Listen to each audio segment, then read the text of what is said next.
You also know that Venezuela has it, but they are worse now. But it hasn't stopped Venezuela from refining. Venezuela is not importing refined products. They're still refining internally. But you know the situation there. Their own has nothing to do with their refining petroleum. You know the situation there. Their problem... A country that for a moment was working 2 days in a week. Everyone goes home for 5 days and you come to work 2 days because of the power situation. A nation that has declared state of emergency concerning its economy. Yeah. And we think that we should continue business as usual in Nigeria. No, you can't compare Nigerian business as usual as the same thing with Venezuela. What I'm telling you is they were bigger. No. Suleiman, let's get something straight. On petroleum, Venezuela refines, Nigeria does not. Do we have an understanding on that? You agree with me? And they are in a mess. No, let's accept. Venezuela is refining locally at home. Nigeria is not. Is that acceptable? Do I agree on that? Do we have an agreement on that? Is that part of your condition? No, do we have an agreement on that? No, so that I can move sequentially. Yes, so we're building some kind of logic, sequential logic here. And I understand that. If a nation that refines is in a mess, what then happens to a nation that imports? That is what I'm getting to you. Saudi Arabia refines. Right now, they are still expanding their abilities. Saudi National Oil Company is expanding into the United States. It's going public. It's expanding into Asia. It's the same thing. They're still refining locally. So that Venezuela is collapsing has nothing to do with Nigeria. It's a signal that Labour must take into the signal cognizance. It is even now more critical for us to come and refine at home. It's more critical that we make it possible that we refine at home. And the move of government, sorry, sometimes I have to interject, and the move of government seemed to be a step towards refining at home. That is not correct. The move of government is to ensure and encourage importation. The move that will make us see that they are encouraging refining at home is liberalizing modular refinery process. If possible, set the pace. Are you trying to talk about deregulation, full deregulation? The problem is the terminology. Government has given... I thought they are clear terminologies. No. Deregulation, everybody knows what it is. Price hike, everybody knows what that is. They have told you they've deregulated. So it's not a challenge of deregulation. No, they will tell you they've deregulated. I just told you the minister says we haven't deregulated. We haven't removed the fuel that is the subsidy. They will tell you that anybody can bring in diesel. And they tell you they've not deregulated. They will tell you anybody can bring in aviation fuel. When you deregulate, and they will tell you they've not deregulated. Do you still fix price? I don't know what that is called. When you deregulate, do you fix prices? There is no place in the world you don't discuss price. You don't let it to spiral or unnecessarily. When you deregulate, fully deregulate, yes, the government can still say no, don't sell above this. There is no place you don't monitor. A responsible government monitors the way prices go, and for you to enable you intervene. So what is Labour arguing then if government has fixed the price at 145? It is crazy. We can't afford it. But you just said there's nowhere in the world they don't regulate and show. That is what they regulate it to suit their citizens. They don't regulate it to suit outsiders. You intervene to suit your citizens. In the US, people produce more milk than they need every morning. But they monitor it. They have not allowed their citizens to now pay above their heads. That is the intervention of government. There is no place government does not intervene. Do you think Nigerians... But not against its own citizens. Mr. Wabba, do you think the citizens in Nigeria that Labour is fighting for, do you think they trust Labour? It's not about trusting Labour.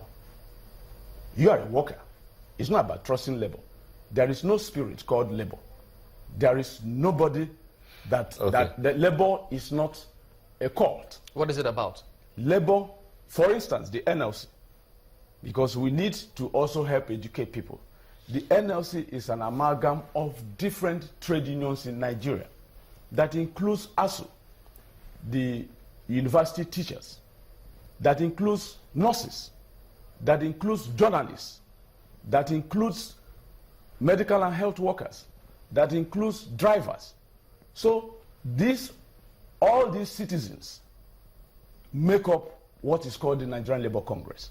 So if the citizens don't trust themselves, it's not my problem. How do you mean if citizens don't don't trust themselves? You are telling me you don't trust yourself. You are part of Labour.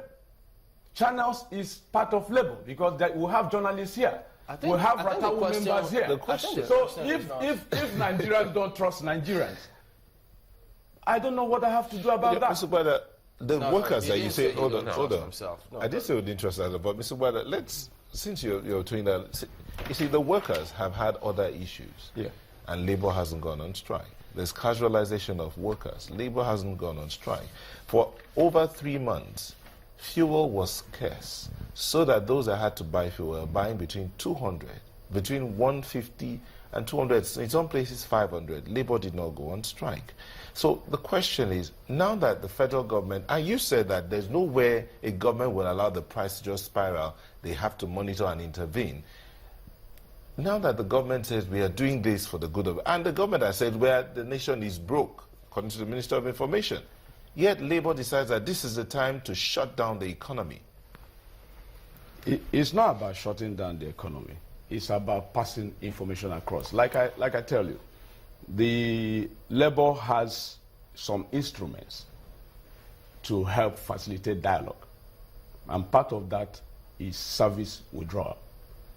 It helps facilitate dialogue. Government is party to what they call the tripod or the tripartite arrangement. And they understand under ILO convention that withdrawal of services is part of the engagement process. And they understand that dialogue is the ultimate direction. So clearly for us, the challenge is when government intervenes, we want to be convinced as to what led to the intervention.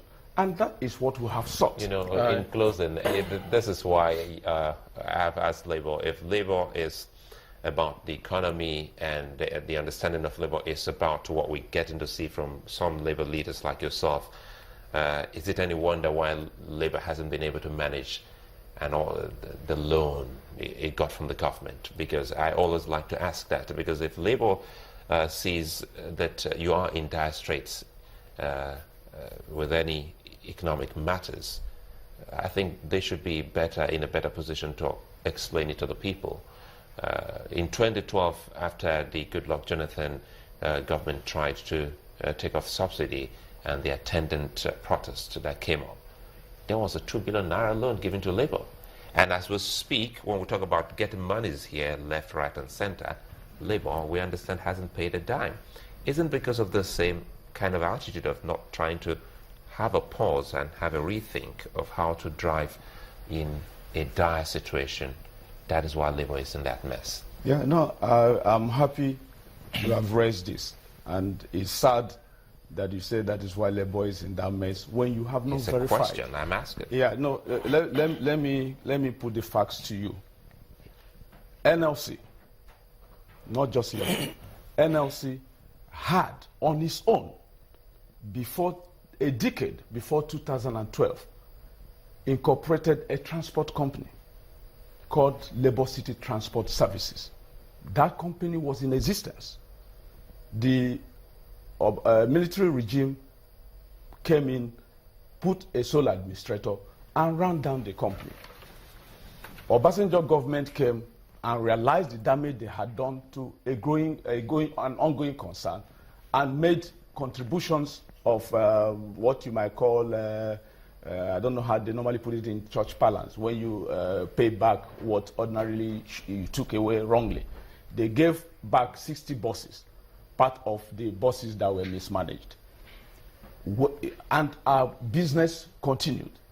In 2011, not 12, it was Yaradua who made money available to TIB, the infrastructural bank, and the bank bought buses and gave, after doing, the bank did the feasibility study, not NLC. Finally. In Lagos. No, let me get that point, because we don't start, we don't have the time, that's what I'm saying. Finally. And that is the problem when you put an issue that is of heavy magnitude when you don't have time. You can summarize finally so we can wrap up. The truth of the matter is that Labour is not owing anybody. There is a process of repayment, and we are repaying Emmanuel Ugbaja, the money.